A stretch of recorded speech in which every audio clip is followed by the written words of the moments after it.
السلام علیکم خواتین و حضرات۔ آج مرزا غالب کی جو غزل اس محفل میں لے کر ہم آپ کی خدمت میں حاضر ہوئے ہیں، اس کا پہلا شعر ہے: وہاں پہنچ کر جو غش آتا ہے پیہم ہم کو، صد راہ آہنگ زمیں بوسے قدم ہے ہم کو۔ پیہم کا مطلب ہوتا ہے لگاتار یا مسلسل، اور غش کہتے ہیں بے ہوشی میں چلے جانا، کسی چیز کو دیکھنا یا کسی بھی کیفیت کے اندر آ جانا اور اس سے انسان گر جاتا ہے اور اس کو اپنا ہوش نہیں رہتا، تو اس کو غش کہتے ہیں۔ اور صد راہ کا مطلب ہے 100 طرح یا 100 بار۔ یہاں آہنگ کہا گیا ہے ارادے کو، ویسے تو آہنگ کا مطلب ہوتا ہے لوہا، لیکن یہاں جو غالب نے استعمال کیا ہے یہ لفظ آہنگ، اس کا مطلب ہے ارادہ۔ اور زمین بوس کا مطلب ہوتا ہے زمین کو چومنا، بوسا آپ جانتے ہیں چومنے کو کہتے ہیں، تو یہاں زمین بوس زمین چومنا کہتے ہیں۔ اب اکثر استعمال کرتے ہیں خبروں میں لوگ کہ فلاں عمارت زلزلے سے زمین بوس ہو گئی، تو لوگ یہ سمجھتے ہیں کہ شاید اس کا مطلب یہ ہے کہ زمین پر گر گئی۔ زمین چومنا، اس کا مطلب یہ ہے کہ جب آپ کسی کو چومتے ہیں تو آپ اس سے بہت ہی زیادہ قریب ہو جاتے ہیں، تو اس لیے انہوں نے زمین بوس یعنی زمین چومنے کا مطلب یہ ہے کہ زمین کے بہت زیادہ قریب ہو جانا، لیکن اس کے جو لغوی معنی ہیں وہ زمین چومنا ہی ہے۔ ہم آپ کی خدمت میں یہ بھی عرض کرتے چلیں کہ آج ہم یہ آدھی غزل آپ کی خدمت میں پیش کریں گے، کیونکہ اگر ہم پوری غزل کے معنی اور مطلب اور مشکل الفاظ آپ کو بتانے لگے تو یہ ویڈیو کافی طویل ہو جائے گی، لہٰذا آج آپ کی خدمت میں اس کا پہلا حصہ ہم پیش کر رہے ہیں۔ تو اس شعر کا مطلب ہماری رائے میں کچھ ایسے ہو سکتا ہے کہ محبوب کے کوچے میں پہنچ کر یا محبوب کی گلی میں پہنچ کر یا محبوب کے گھر کے سامنے پہنچ کر مجھے لگاتار غش پر غش آتے ہیں، یعنی میں اپنے قدموں کی زمین چومنے کے لیے 100 طرح ارادہ کرتا ہوں۔ اب قدموں نے محبوب کے گلی میں یا محبوب کے کوچے میں پہنچا دیا اور وہاں پہنچ کر غش آنے لگے، تو عاشق نے یہ سمجھا کہ یہ غش نہیں ہے بلکہ قدموں کے احسان سے اتنا بڑا زیر بار ہوں یا مجھ پر اتنا بڑا احسان ہے میرے قدموں کا کہ جی چاہتا ہے کہ 100 طرح ان کی زمین چوموں، کیونکہ انہی کی بدولت میں یہاں تک پہنچا ہوں، جسے میرے شوق اور میری آرزو کی معراج سمجھنا چاہیے۔ تو اپنے ہی قدموں کو چومنے کا ارادہ کر رہے ہیں، اس لیے کہ قدموں کا بڑا احسان ہے، قدموں کی بڑی مہربانی ہے کہ انہوں نے غالب کو محبوب کے گھر تک پہنچا دیا ہے۔ شعر بہت مزے کا ہے، آپ جب اس کو 2-4 مرتبہ پڑھیں گے اور جو ہم نے آپ کو مشکل الفاظ کے معنی بتائے ہیں ان معنی پر غور کریں گے تو آپ کو یہ شعر جو ہے یہ مزید اچھا لگنے لگے گا۔ اس کا اگلا شعر ہے کہ دل کو میں اور مجھے دل محو وفا رکھتا ہے، کس قدر ذوق گرفتاری ہم ہے ہم کو۔ محو وفا کا مطلب یہ کہ جو وفا میں ڈوبا ہوا ہو، اور ذوق گرفتاری یعنی گرفتار ہونے کا شوق، اور ہم کا مطلب یہاں پر ہے گرفتاری، ہم کا مطلب یہاں پر ہوگا ایک دوسرا، یعنی ایک دوسرے کے ساتھ ملے ہوئے یا باہم دیگر۔ شعر کچھ اتنا مشکل نہیں ہے، کچھ الفاظ اس میں 2-4 ایسے ہیں جو شاید آپ کو مشکل لگ رہے ہوں، تو فرماتے ہیں کہ اگرچہ وفا کے جو واجبات ہیں یا وفا کی جو قیمت ہے وہ ادا کرنے میں بڑی مصیبتیں اور بڑی پریشانیاں اٹھانا پڑتی ہیں، اور پھر بھی میں دل پر زور دیتا رہتا ہوں کہ وفا کا راستہ نہیں چھوڑنا چاہیے اور دل مجھے سمجھاتا رہتا ہے کہ آداب وفا سے الگ مت ہونا۔ تو اسی سے اندازہ کر لیجئے کہ مجھے اور میرے دل کو باہم دیگر یعنی ایک دوسرے کو عشق میں الجھائے رکھنے کا کتنا شوق ہے۔ تو انہوں نے اس شعر میں اصل میں اپنے دل کی اور اپنی جو کشمکش ہے اس کو انہوں نے بیان کیا ہے۔ کہتے ہیں کہ مشکلات ہیں، بڑی مصیبتیں ہیں، اور لیکن پھر بھی میں اپنے دل کو سمجھاتا رہتا ہوں، اس پر زور دیتا رہتا ہوں کہ بھائی وفادار رہنا، جو ہمارا محبوب ہے اس کو کبھی نہ چھوڑنا، اور دل مجھے سمجھاتا رہتا ہے کہ بھی آداب وفا سے الگ نہ ہونا۔ تو بس یہ اندازہ کر لیجئے کہ مجھے اور میرے دل کو ایک دوسرے کو عشق میں الجھائے رکھنے کا کتنا شوق ہے، اور اس میں جو کچھ بھی اچھا برا ہو رہا ہے وہ عاشق کے ساتھ ہو رہا ہے۔ تیسرا شعر ہے، زوف سے نقش پے مور ہے طوق گردن، تیرے کوچے سے کہاں طاقت رم ہے ہم کو۔ زوف آپ کو کئی مرتبہ پہلے بھی بتلا چکے ہیں کہ کہتے ہیں کمزوری کو، اور نقش پے مور کا مطلب ہوتا ہے چونٹی کے پاؤں کا نقش، مور چونٹی کو کہتے ہیں، اور رم کہتے ہیں بھاگنے کو، فرار ہو جانے کو یا چلے جانے کو، اور طوق کہتے ہیں، اصل میں یہ اب تو نہیں ہوتا لیکن پرانے زمانے میں ایسا ہوتا تھا کہ جو قیدی ہوتے تھے ان کے ہاتھ پیروں میں تو زنجیریں پہناتے تھے، ساتھ ہی ایک لوہے کا وزنی کڑا بھی ان کی گردن میں ڈال دیتے تھے تاکہ وہ بھاگ نہ سکیں، یعنی پوری طرح سے گرفتار کرنے کے لیے اور کسی قیدی کو بھاگنے سے روکنے کے لیے ایک لوہے کا کڑا بھی اس کی گردن میں ڈال دیتے تھے کہ اس کے بھاگنے کا کوئی امکان ہی نہ رہے۔ تو فرماتے ہیں کہ میری تو کمزوری کا یہ عالم ہے کہ چونٹی کے پاؤں کا نقش میری گردن میں طوق کی حیثیت رکھتا ہے۔ اب ذرا اس کو سمجھنے کی کوشش کیجیے۔ اول تو چونٹی آپ نے دیکھی ہوگی کہ کتنی چھوٹی ہوتی ہے، اور پھر چونٹی کا پاؤں ظاہر ہے وہ بھی اسی حساب سے چھوٹا ہوتا ہے، اور وہ جو زمین پر چلتی ہے تو اس سے جو نقش بنتا ہے اس نقش کی تو کوئی حیثیت ہی نہیں ہوتی۔ اگر آپ اس کو ویسے دیکھنا چاہیں تو شاید اس نقش کو دیکھ بھی نہ سکیں، لیکن غالب فرماتے ہیں کہ میں اس قدر کمزور ہو گیا ہوں کہ جو چونٹی کے پاؤں کا نقش ہے وہ میری گردن میں طوق کی حیثیت رکھتا ہے، یعنی وہ اتنا زیادہ کمزوری کی وجہ سے اتنی زیادہ ہلکی چیز کو اتنا زیادہ بھاری محسوس کر رہے ہیں۔ تو کہتے ہیں کہ اس کے بعد تو ادھر ادھر میرے لیے ہلنا بہت مشکل ہے۔ تو پھر فرماتے ہیں اپنے محبوب سے کہ یہ سوچ کے اس حالت میں تیرے کوچے سے بھاگے چلے جانے کی کون سی صورت ہے۔ اس شعر میں ذوف کی شدت پر اس لیے زور دیا گیا ہے کہ اگر چلے جانے کی طاقت ہوتی تو بھائی یہ خیال ذہن میں آ سکتا تھا،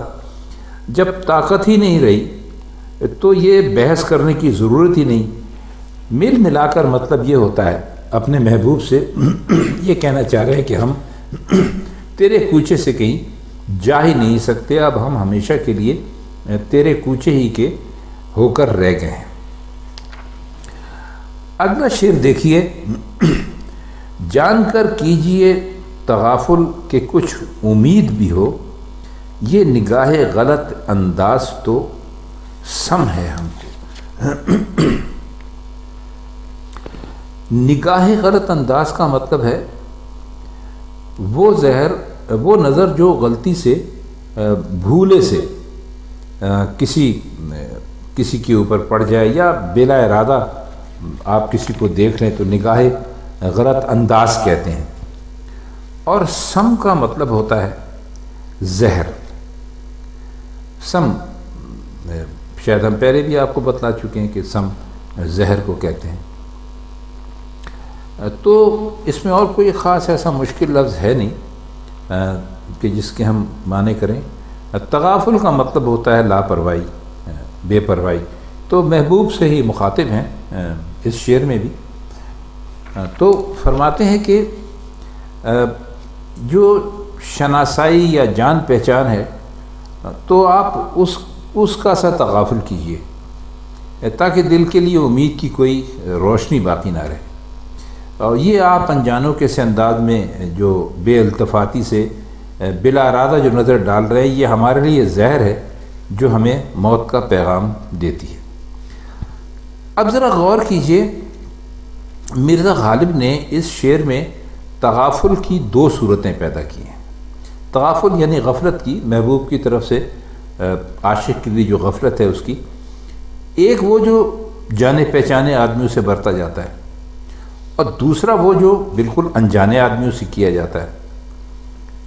تو مرزا محبوب کے تغافل پر بھی راضی ہیں، لیکن ایسا تغافل جو جانے پہچانے آدمیوں سے رکھا جاتا ہے، کیونکہ اس میں عاشق کے لیے یہ امید باقی رہتی ہے کہ کسی وقت تغافل ختم ہو جائے گا اور محبوب جو ہے وہ مہربان ہو جائے گا ہمارے اوپر۔ لیکن جو تغافل انجانے آدمیوں سے کیا جاتا ہے اس میں امید کی کوئی صورت ہو ہی نہیں سکتی، تو وہ ہر انجان آدمی کے لیے برتا جاتا ہے، تو وہ تو عاشق کے لیے یعنی ایک طرح کے زہر کا اثر رکھتا ہے۔ تو اسی لیے فرمایا کہ بھائی جان کر کیجئے تغافل کہ کچھ امید بھی ہو۔ آئیے اس کا اگلا شعر دیکھتے ہیں۔ رشک ہم ترہی اور درد اثر بانگ حزیں، نالائے مرغ سحر تیغ دو دم ہے ہم کو۔ اس میں ہم ترہی جو لفظ آیا ہے اس کا مطلب ہوتا ہے ساتھی، جو آپ کے ساتھ اٹھتا بیٹھتا ہو، پیتا پلاتا ہو، یا یک رنگی یا ایک جیسا ہونا۔ اور بانگ حزیں کہتے ہیں درد بھری آواز کو، غم انگیز آواز کو۔ اور تیغ دو دم کا مطلب ہے دو دھاری تلوار، یعنی ایسی تلوار جس میں دو دھاریں ہوں، اس کو کہتے ہیں تیغ دو دم۔ تو فرماتے یہ ہیں کہ صبح کو پرندہ جو فریاد اور فغاں کرتا ہے وہ میرے لیے دو دھاری تلوار ہے۔ اس کی ایک دھار تو یہ ہے کہ اس میں فریاد اور فغاں میں میرا انداز ہے اور وہی سوز ہے، یعنی جیسے میں روتا ہوں، فریاد کرتا ہوں، چیختا چلاتا ہوں، اور اس میں جو درد ہوتا ہے، اور پرندے نے بھی وہی درد اختیار کر لیا ہے جو میری فریاد اور فغاں میں پایا جاتا ہے۔ اور کہتے ہیں کہ دوسری دھار یہ ہے کہ اس کی صدا نہایت غم انگیز ہوتی ہے، اور وہ جہاں پہنچتی ہے درد کی آگ کو بھڑکا دیتی۔ تو اگلا شعر ہے، سر اڑانے کے جو وعدے کو مقرر چاہا، ہنس کے بولے تیرے سر کی قسم ہے ہم کو۔ سر اڑانا تو آپ جانتے ہیں کسے کہتے ہیں، یعنی گردن مار دینا، کسی آدمی کا سر اس کے جسم سے جدا کر دینا۔ اور مقرر کا مطلب ہوتا ہے دوبارہ، دوسری مرتبہ۔ شعر میں اور کوئی خاص ایسا مشکل لفظ ہے نہیں جو ہم آپ کی خدمت میں پیش کریں، تو اس کی بہت ہی عمدہ اور بہت اعلیٰ شرح کی ہے خواجہ حالی نے۔ پہلے ہم ان کی شرح پیش کرتے ہیں، پھر آپ کی خدمت میں جو مطلب ہماری سمجھ میں آتا ہے وہ بھی عرض کر دیں گے۔ تو خواجہ حالی کہتے ہیں کہ تیرے سر کی قسم ہے ہم کو، اس جملے کے دو معنی ہیں۔ ایک یہ کہ تیرے سر کی قسم ہے، ہم ضرور اڑا دیں گے، اور دوسرے یہ کہ ہم کو تیرے سر کی قسم ہے، یعنی کبھی ہم تیرا سر نہ اڑائیں گے۔ جیسے کہتے ہیں کہ آپ کو تو ہمارے ہاں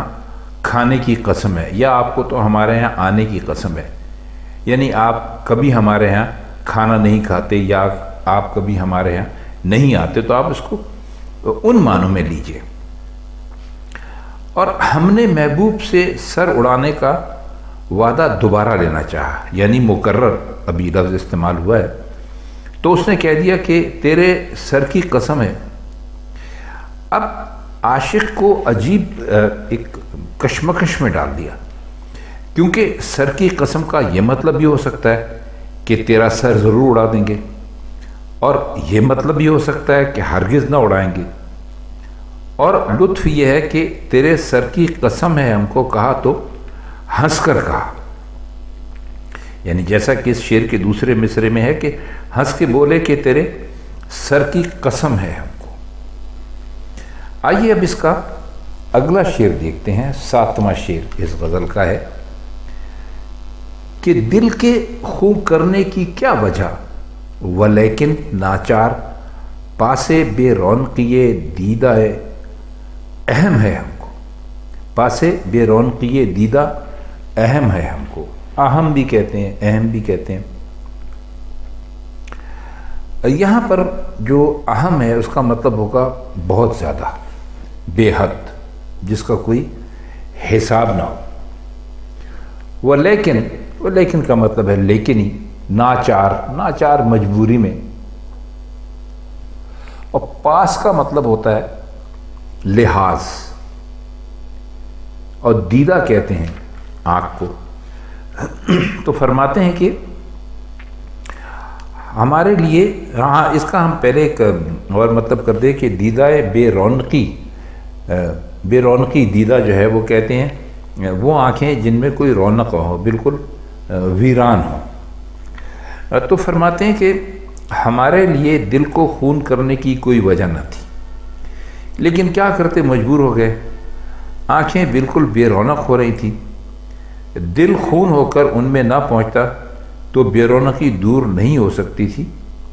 اور آنکھوں کی بے رونقی کا ہمیں بے حد پاس اور لحاظ اور خیال تھا، لہذا دل کو لہو میں تبدیل کر دیا تاکہ وہ بہہ کر آنکھوں میں پہنچے اور ان میں خونی آنسوؤں سے تازگی اور شادابی پیدا ہو۔ مطلب کہنے کا یہ ہے، اپنے محبوب سے کہہ رہے ہیں کہ بھائی دل ہمارا جو تھا اس کے خون کرنے کی وجہ صرف یہی تھی کہ ہماری آنکھیں بالکل بے رونق ہو گئی تھیں، اور ہمارے پاس ان کی رونق بحال کرنے کا اس کے علاوہ اور کوئی ذریعہ ہی نہیں تھا کہ ہم اپنے دل کو خون کرتے اور وہ خون ہماری آنکھوں میں آتا اور اس سے ہماری آنکھوں میں رونق پیدا ہو جاتی۔ شعر ہے، تم وہ نازک کے خاموشی کو فغاں کہتے ہو، ہم وہ عاجز کے تغافل بھی ستم ہے ہم کو۔ نازک آپ جانتے ہیں اس کے کیا معنی کریں۔ خاموشی آپ کو پہلے بھی بتا چکے ہیں، اس کو خاموشی بھی لکھتے ہیں، خاموشی بھی لکھتے ہیں، اور فغاں رونے کو، چیخنے کو، چلانے کو کہتے ہیں۔ عاجز کہتے ہیں بے بس کو، جس کا کوئی زور نہ چلتا ہو۔ تغافل کہتے ہیں غفلت کو، بے پرواہی کو، لاپرواہی کو، اور ستم کہتے ہیں ظلم کو۔ اب ہم نے آپ کو تقریباً تمام مشکل الفاظ کے معنی بتا دیے، تو اب شعر آپ کی سمجھ میں بہت آسانی سے آ جائے گا۔ تو اپنے محبوب سے مخاطب ہو کے فرماتے ہیں کہ تمہاری نزاکت کا یہ حال ہے کہ میں نے فریاد اور فغاں اور رونا پیٹنا سب کچھ چھوڑ کر خاموشی اختیار کر لی، اور نزاکت کی وجہ سے تم اس خاموشی کو بھی فریاد اور فغاں قرار دے رہے ہو۔ یعنی میری عاجزی اور ناتوانی کی یہ کیفیت ہے کہ تم نے ستم سے ہاتھ کھینچ کر میری طرف سے غفلت اختیار کر لی، تو میں اسے بھی اپنے لیے ستم سمجھ رہا ہوں۔ مرزا کا مقصد صرف یہ ہے کہ محبوب کی نزاکت اور اپنی عاجزی اور ناتوانی کی کیفیت واضح کر دے، اس کی نزاکت کے لیے خاموشی کو فریاد اور فغاں قرار دیا، اور اپنی ناتوانی کے لیے تغافل کو ستم بنا دیا۔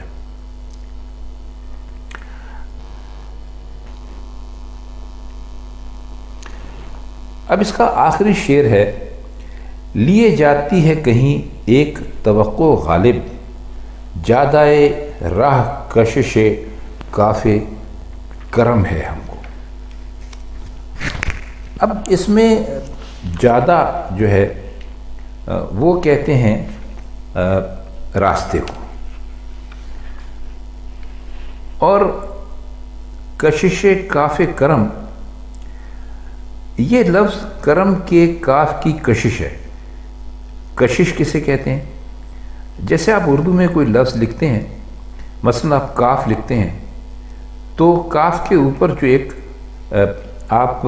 ایک لائن کھینچتے ہیں، ایک سطر کھینچتے ہیں جو تھوڑی سی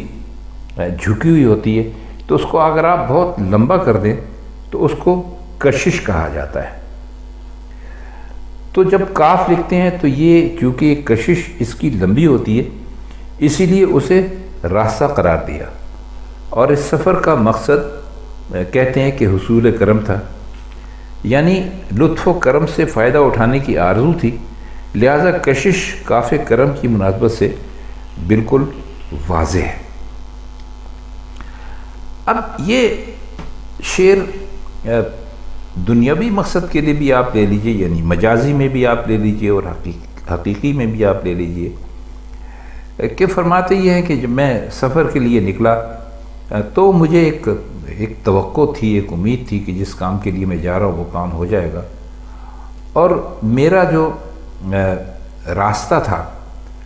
وہ جب کرم جیسے لکھتے ہیں تو آپ اس کرم کو کاف سے لکھتے ہیں، تو آپ اس کاف کی کشش جو ہے اس کو جتنا چاہیں لمبا کر دیجئے۔ تو بس ایک امید ہے ہمیں لے جا رہی ہے، اور کرم کے کاف کی کشش ہمارے لیے راستہ بن گئی۔ یہ غزل چونکہ مرزا غالب نے اس زمانے میں کہی تھی جب وہ پینشن کے مقدمے کے سلسلے میں کلکتے جاتے ہوئے لکھنؤ میں ٹھہرے تھے، اور غالباً وہاں کوئی مشاعرہ ہوا ہوگا جس کے لیے غزل کہی۔ اب یہ بہت ایک لمبا قصہ ہے کہ غالب کے یہ مقدمہ کیا تھا، اور ان کو